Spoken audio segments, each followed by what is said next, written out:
Bonsoir à tous, merci de nous retrouver sur TV Sud pour votre journal local de l'Hérault et du Gard. Dans les titres aujourd'hui, les assises du Gard et l'attente du verdict dans le procès en révision d'El Jabri et Azimani ce soir à Nîmes. Les rencontres mondiales du logiciel libre se préparent à Montpellier. La ville se veut pionnière dans le domaine des données publiques ouvertes. Et puis la reprise au MHR, pas vraiment en douceur. Au programme des rugbyman montpelliérains depuis quelques jours, décrassage, pesée, musculation et bientôt matchs amicaux.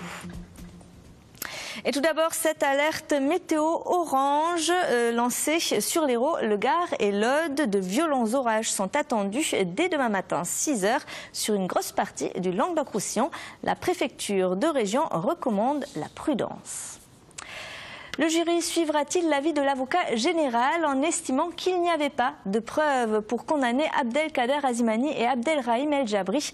Depuis lundi, devant les assises du Gard à Nîmes, se tient le procès en révision de ces deux hommes. Ils avaient été condamnés à 20 ans de prison pour avoir tué un jeune dealer à Lunel de plus d'une centaine de coups de couteau.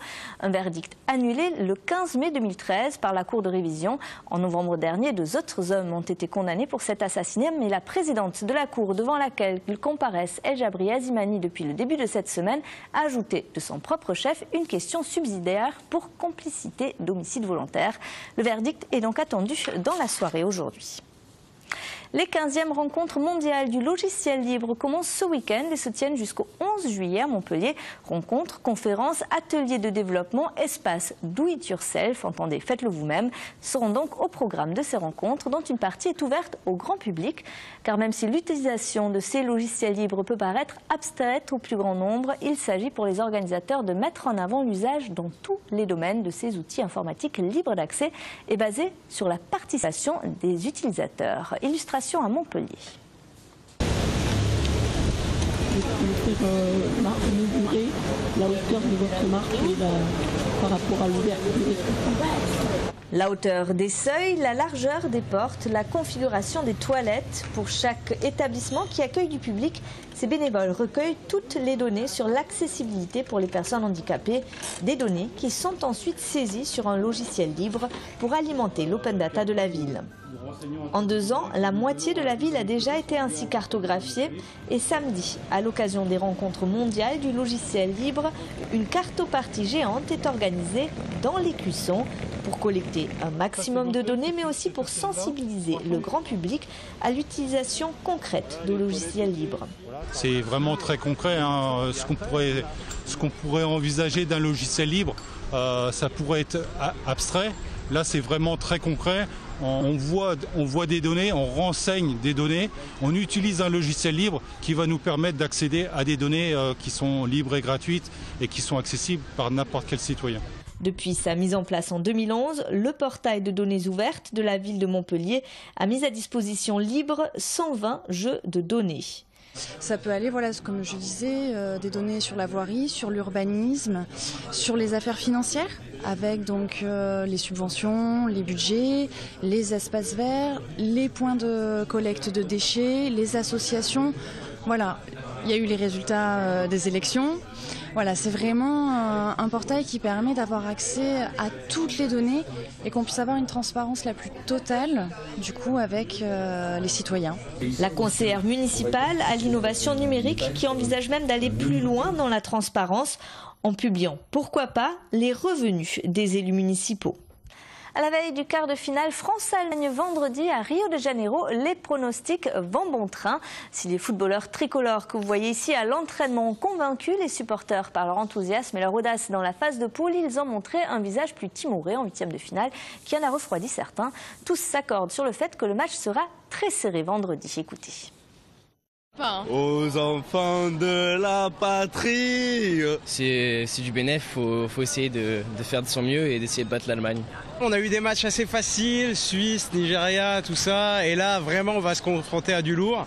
Donc en même temps ce sera un gros choc, mais je pense qu'on a nos chances avec la jeunesse française. On va perdre là en quart parce que c'est quand même l'Allemagne, donc ça va pas être facile. Et je rate pas un match.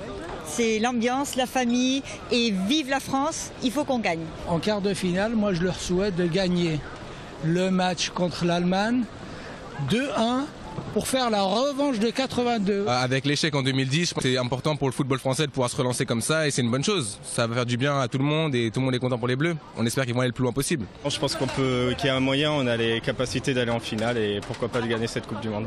Bonne chance aux Bleus et qu'ils gagnent. Le jour de gloire est arrivé. Voilà, le jour de gloire, pourquoi pas? Réponse demain soir, donc coup d'envoi du match 18h, heure française. Foot toujours avec les Crocos qui évolueront bien en Ligue 2 la saison prochaine. La Direction nationale du contrôle de gestion a validé hier soir le budget présenté par Jean-Marc Conrad. Le précédent projet du président du Nîmes Olympique avait été retoqué fin mai 2014. Les Crocos étaient menacés de relégation. Puis la prochaine édition du Tour de France fait étape à Nîmes. Le 20 juillet, les coureurs prendront le départ à Tallard dans les Hautes-Alpes. Ils vont parcourir 222 km jusqu'à la capitale gardoise avec un sprint intermédiaire à Saint-Rémy-de-Provence. L'arrivée se fera vers 17h30 devant les arènes. Cette 15e étape de la grande boucle est présentée comme intermédiaire où les sprinteurs devraient se mettre en avant. Écoutez. Le Tour de France, c'est une grande épreuve populaire, je dirais. Et on tenait encore cette année à les voir arriver sur Nîmes avec une journée de repos derrière. Donc effectivement, c'est une grosse organisation. Le circuit qui est proposé est en grande partie en centre-ville, donc il faut qu'on informe les riverains. Donc on a fait une plaquette spécifique pour les riverains pour pas qu'ils se trouvent piégés entre guillemets sur ce circuit et voir enlever leur voiture. Il y a également bien sûr une information qui est donnée à toute la population parce que effectivement il y aura des travaux à faire, notamment déviation du TCSP qui va avoir la configuration comme pendant les férias, des problèmes de circulation. Tout ça a été mis au point avec nos services techniques. Le départ du Tour de France, c'est samedi à Leeds en Grande-Bretagne. Il manque encore une dizaine de joueurs à l'appel, notamment les internationaux tricolores Mas, Ouedraogo et Trinduc. Les autres rugbyman montpelliérains sont déjà dans le dur depuis la mi-juin sur le terrain d'entraînement et dans la salle de muscu du Stade Yves du Manoir. Ils enchaînent les séances de préparation physique et les séquences de jeu. Et pour certaines recrues, la reprise sous le soleil de Montpellier est plus dure que d'autres. Reportage Céline Durchon. Fini les vacances pour les joueurs du MHR. Nouvelle tenue, nouvelle recrue. Cette année, le club a de belles ambitions, à l'image de la dernière saison. Travail physique, jeu collectif, travail technico-tactique et activités de cohésion pour éliminer les éventuels abus de vacances. On a eu la chance de prendre le temps cette année de les faire revenir un peu plus tôt pour pouvoir faire des entretiens individuels. Donc j'ai pu sonder un petit peu tous les joueurs, que ce soit les nouveaux et les anciens. Les sonder sur la préparation physique et aussi ce qu'ils auraient voulu faire évoluer ou leurs attentes. Et on se rend compte qu'il y a quand même un état d'esprit, que les mecs ont vraiment envie de travailler. Cette année, 4 des 9 recrues sont françaises. L'ancien ailé du Racing Métro, Benjamin Fall, le 3e ligne du même club, Antoine Battu, le pilier droit du Stade français, David Atoub, et le demi de mêlée du club de Tarbes, Teddy Iribaren. J'ai vraiment envie et vraiment hâte de jouer, d'amener quelque chose à ce club, parce que je crois qu'on n'est que de passage, mais on marque les esprits par ce qu'on apporte. J'étais très attentif au jeu de Montpellier, enfin au jeu en général des équipes qui sont les premières attaques du championnat. Forcément, si on marque plus d'essais, voilà, c'est beaucoup plus plaisant. Montpellier, ça reste quand même un des plus beaux jeux avec Bordeaux pour moi, je pense, en top 14. Donc c'est un club qui me donne énormément envie, qui me procure énormément de plaisir quand je les regarde jouer.